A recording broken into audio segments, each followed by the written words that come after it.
Good morning mga kasuaw.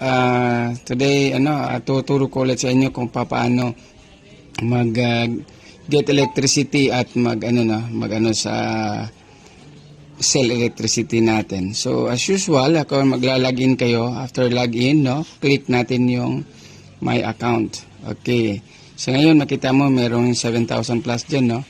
And by the way, yung daily ko ngayon ay nasa 4,000 plus na.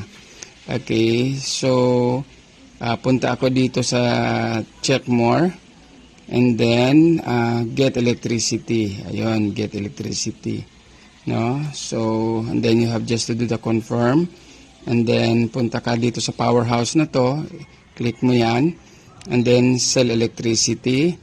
Okay, pindutin mo yung max. So ngayon merong 4,653. Okay, confirm that.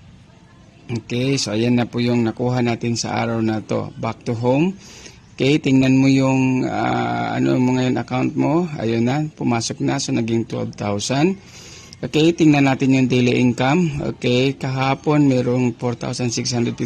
Ngayon meron ulit. So ganun lang po siya kasimple, no? And how would you like to have a daily income of 4,000 plus? Pwede kang magsimula ngayon na. Thank you.